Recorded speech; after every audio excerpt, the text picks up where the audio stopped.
Blackhawks lose 3-2 in San Jose. The first thing I have to talk about tonight, it's right for me to talk about it because I have been campaigning for this all season long. Wyatt Kaiser, he played a career high 1 minute and 12 seconds on the power play in this game. He was on the second unit. Now, the second unit as a whole didn't really get too much ice time in this game. And that's really just because the first unit was so good. I'm really excited to see hopefully Kaiser sticks on that second unit for the remainder of the season. We can get a little bit of an actual look with him. I don't know if he's quarterbacking it or he's on one of the flanks maybe. I don't know how it actually shaped out, but he definitely was on the second unit. He did kind of he was on the ice for a bit. Like I mentioned, it's a career high for him of power play ice time. And the second unit didn't even really get a full look in this game. So hopefully we can see more of that down the stretch. But I have to talk about the top unit, the 5 forward unit in this game, because they were fantastic. They had 3 power play attempts. That top unit was on for pretty much the whole time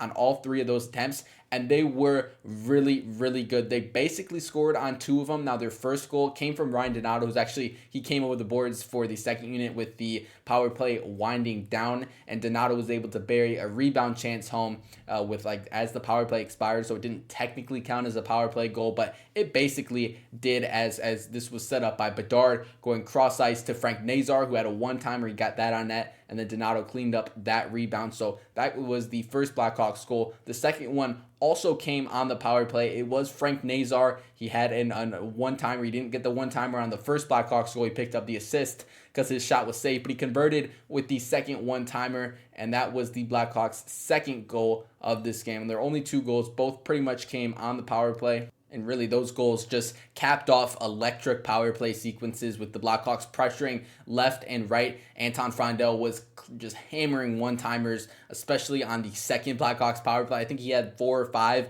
one-timers, and one of them got blocked, but it really hurt the person who blocked. He had one off the post as well, a couple that created big-time rebounds. So Frondel's establishing himself as that elite shooting threat that we know he will be from that right flank spot. I love Connor Bedard quarterbacking this top unit. I love it more and more every game that we've been able to watch it, and tonight it might be the best it's looked, where Bedard had a couple where he just walked the line, fired quick shots. He had one that I was honestly this was what I had in mind when I kind of campaigned for Bedard to get a look quarterbacking the power play about a month or 2 ago, where Bedard can walk down, he can take the open ice if they give it to him right down the middle. He can pull off one of his TDRs, or he can slide it to Frondel. That was basically on display all night tonight. So that top unit power play, the 5-4 power play, fantastic. They were generating chances left and right. Final numbers for the power play: 19 shot attempts and 13 scoring chances in 3 power play attempts. So that was definitely the highlight of the night for the Blackhawks. They had a few chances here and there at 5-on-5, but they definitely got the bulk of their chances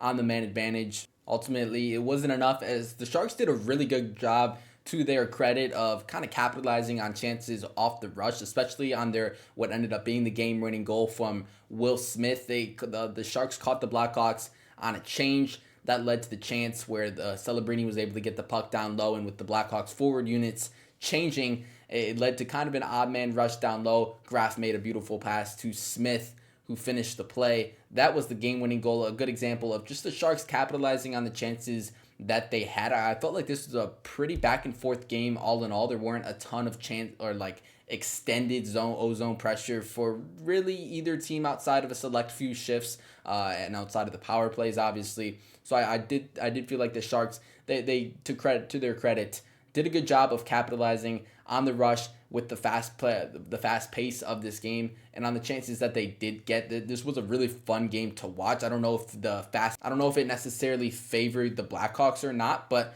it was very fun to watch. I've talked about it over these past 4 or 5 games that Kevin Korchinski's been up with the Blackhawks, but again, I thought he had a really good game. There's been a lot of just subtle kind of soft plays where I've been keeping a close eye on him, because he's someone I've really wanted to get a look at here down the stretch. I've been saying that for a few weeks, even before he was called up. I've kind of been excited to get a look at him, so I've kept a close eye on him, and there's just a lot of subtle plays that I've noticed now that I didn't notice in his first couple stints up, whether that was last season or earlier in this season, even though I'm not taking those early stints this year too seriously because he didn't really get an opportunity, and one of them was an emergency call up. So I'm not taking those too seriously. So I really like what I've seen from this stint. It's been very, very promising. I posted a little bit of a highlight package if you want want to look at some of the specific plays I noticed from this game. I posted that on Twitter at Blackhawks Focus. So check that out if you want a little bit of the video to go with what I'm saying here. But there were just his positioning's better. Again, I've said this especially over the past few games where his skating is just, he looks so much more confident skating. And that's really what you can notice with especially offensive defensemen, is when they're really moving and really skating kind of freely, where they're flowing up and down the ice. That's when you know they're at their best and they're playing with some confidence. That's what I've seen from Kevin Korchinski this stretch up with the Blackhawks, and it's looked really good. He was good again tonight in this game. Jeff Blashill noticed that as well. He rewarded him with a season high 15 minutes and 38 seconds of ice time. So his ice time's going up, Kevin's is, and his play's been really, really good. He's been really, really strong. No blow-up plays or super bad plays that really stand out. I was hoping the Blackhawks would be able to come away with a win in this one, but the silver lining is that they're really setting up to be receiving the second best draft lottery odds ahead of that draft lottery in early May. They have 70 points still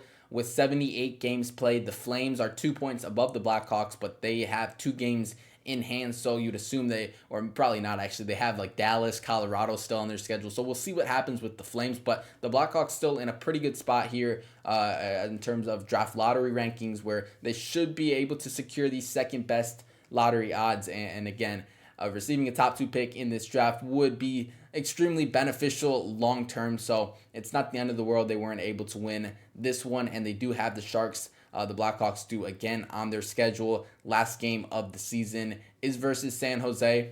I'm going to pass on the takeaways here tonight because a lot of what I saw when I glanced over was just a lot of the same stuff I've talked about already with the power play, Kevin Korchinski, etc. So I will pass on those tonight, but we'll be back with another post-game recap video after the Blackhawks Thursday night game versus the league's second best team, the Carolina Hurricanes. That'll be a fun one to watch. It'll be on Thursday, and I will have a video up after that one.